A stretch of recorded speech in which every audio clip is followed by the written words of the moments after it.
Hello guys, good morning. No, nandito tayo ngayon guys sa baybaying dagat no, ng Barangay Langugan, Puerto Princesa City.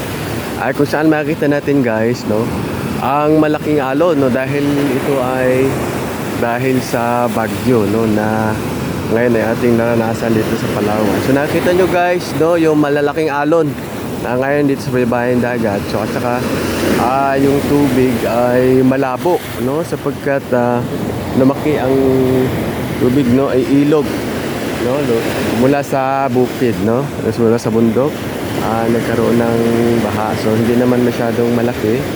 Hindi naman malaking pasalamatan no ng taga rito sa Barangay Langugan. So kahapon nagsilikas nga yung mga tao dito no sa baybayin no, sa Purok Mayang Isda.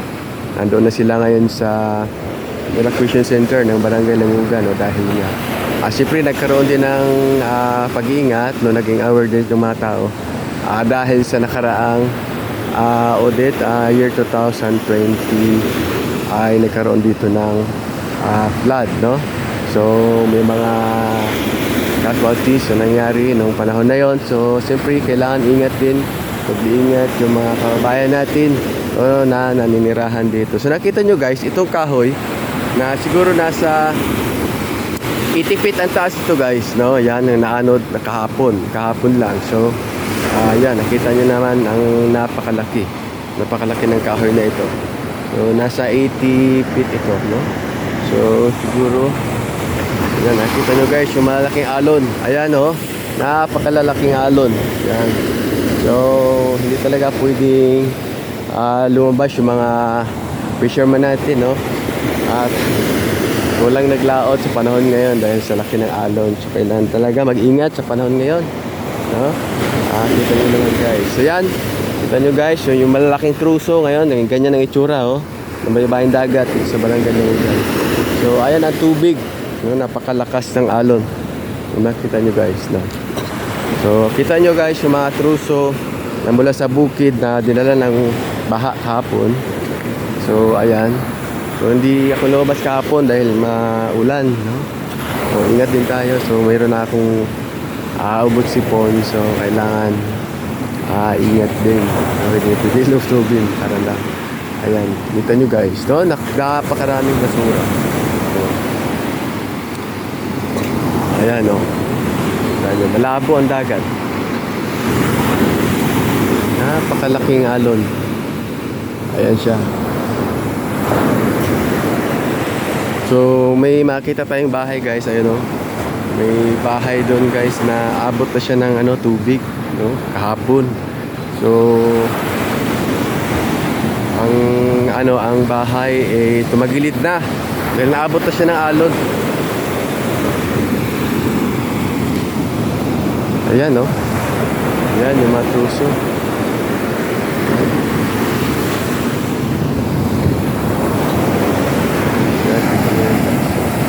Ayan o, gusto nyo? Laki ng alon. Oo. Ayan, delikado. Ayan. So, bahay ito guys, ito yung pinagkukunan ng kabuhayan din ng ating mga kababayan ito. Namulot sila ng bato guys na puti. Kaya sa panahon ngayon, kung makita nyo guys, pino ang buhangin, no? Dahil dala ng baha at malaking alon. Nawala yung pebbles guys, kasi ang baybaying ito guys, no, ay pebbles guys, no? May natural resources siya na wala rin sa bukid, no? Ang kanyang buhangin, no? Ganito guys, oh. Ganyan dati, puti at saka ganito, puti at saka itim, no? Kaya ngayon, madalas guys, no, makita natin mga buhangin na pino, no? Painsan, makita natin, painsan. Na ngayon, so, ito pa oh, may truso pa, ayan, laki ng alon. Oh, wow! Laki! Ayan oh. Excuse me. Oh.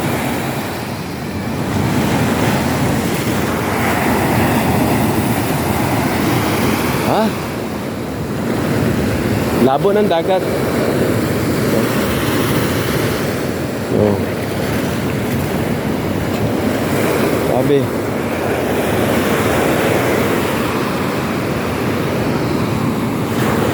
Ayan siya. Yan. Puro basura. Maraming basura guys. Maraming basura ngayon. May kawayan, no? Mga kawayan na ano na rin. Kasi galing dito sa bundok. Yan. Yan, naanod kahapon. Yan siya. Oh.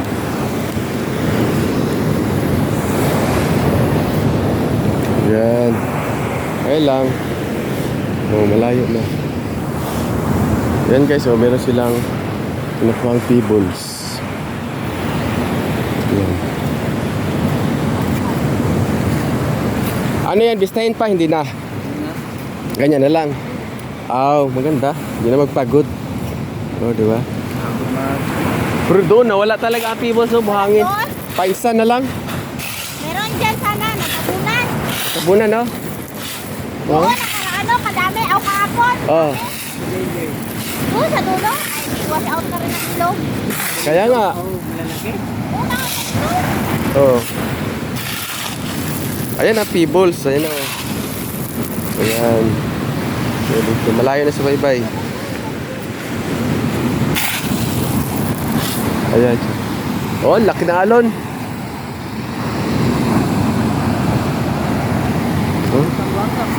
Oh, bangin na lang eh. Wala na pebbles. Ayan oh, painsan na. Makita mo. Oh, dahil sa laki ng tubig kahapon. So, ganito na makita sa baybay do.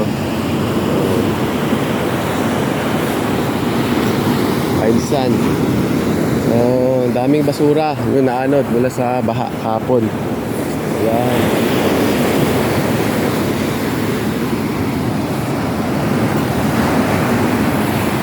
Ayan, punta tayo dun guys sa malapit sa bahay na naabot ng ng alon. Oh. Ayan, laki ng alon, no? Oh, takot yan guys, hindi pwede maligo pag ganyan. Ayan, ito kahoy na naano do, yan. Pwede siya ilagay sa landscape, sa mga hotel, mga resort. Yan. Pira, wala akong pira. Oh, abot tayo ng tubig. Grabing alon. Oh. Oh. Daming kahoy na ano do, yan. Oh. Yan na, katakot na alon. Oh, palaki. Wow. Abot tayo, abot. Ayan. Abot. Oh, huwag ka dyan, baka maano ka. Ayan, ito guys. Ito yung bahay guys, oh, yan. Abot na siya ng ano, kahapon. Ayan, ang bahay. Oh. Ayan. Oh. Hoy, huwag kayo dyan, oh, tinan mo. Oh, wala na. Ayan. So wala na nakatira dito, wala na bahay, nag-evacuate. Nasa evacuation center. Delikado nga eh, oh. Sira yung bahay. Wow! Tubig. Ayan nga, oh. Wala, lima mo yan, Paul. Na, nagbabaan na, ayan. Ito tayo sa ilalim ng bahay. Ayan. Oh. Dito ako sa ilalim ng bahay, oh. Oh. Sabi, laki ng alon. Ayan. Yan, naabot na yung bahay. May ano na ito. Delikado, tirahan. Kasi baka no? Oh.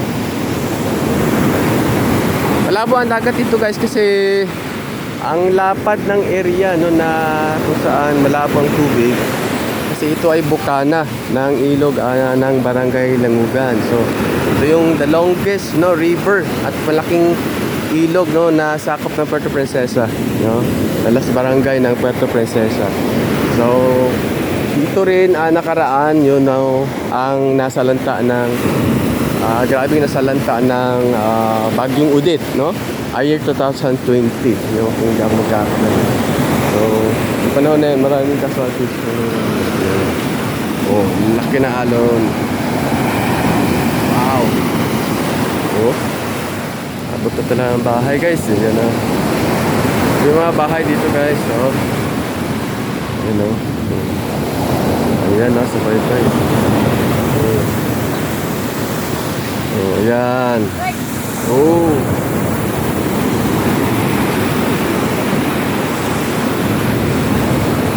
Yan, libre na kahoy. Ito na. Libre kahoy na, panggatong. Iguba niyo yung balaylot? Yung mo nagiguba? Naabot sa hala? Naabot sa balod gapon? Aw. Ayun no.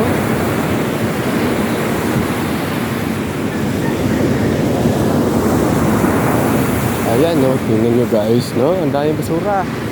Oh, nawala na yung mga cables. Sa baybay. Ayan eh.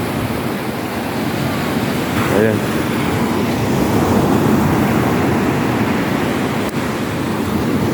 Ang laki ng alon.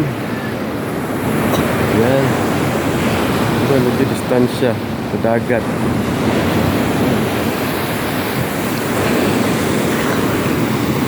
Ayan siya. Oh. Ito kasi guys, fishing village ito, no? Yung Surprise fishing village, no? Ng Barangay Langugan. So dito maraming kabahayan, no?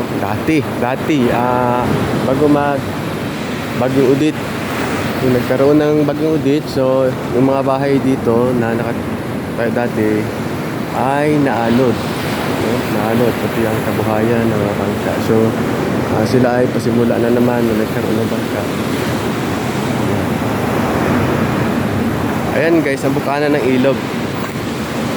Ayan. So, malakas yung current, no, ng agos ng ilog.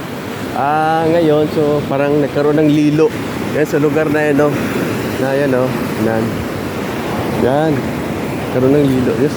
Kasi ang tubig, dagat, tsaka ng tubig tabang, ayan, ay nagsalubong. Salubong. Yan, buti na lang cutting ngayon, no? So, hindi masyado malaking tubig. Ang delikado guys, kung malaki ang dagat, high tide, no? At saka malaki ang baha at bumabaha, kaya delikado. Ayan. Yan, malabo talaga ang tubig, oh. Hindi mo umano, eh. Kaya malabo ang dagat guys, kasi nga, dahil nga sa ilog. So, ito yung bukana. Yan. Papasok doon. So, yan siya. May resort. Yan, sa harap natin, resort yan, no? So, yun lang guys, no? Yan, kung nakita nyo guys, no? Salamatan natin ay wala namang malaking baha nangyari kahapon.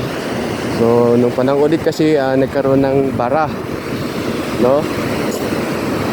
Yung mga ganitong basura guys, galing sa bukid ay nagkaroon ng bara sa tulay, no, ng Barangay Langugan, yung pinakalumang tulay, no, kaya naputol ng panahon na yon.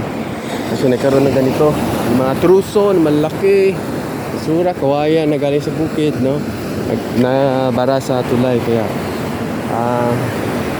ang tubig hindi makadiretso sa dagat, kaya lumihis ng tubig, no, so nagkaroon ng baha na malaki. Yun lang guys. Ayun lang guys. Umaga, no. Salamat.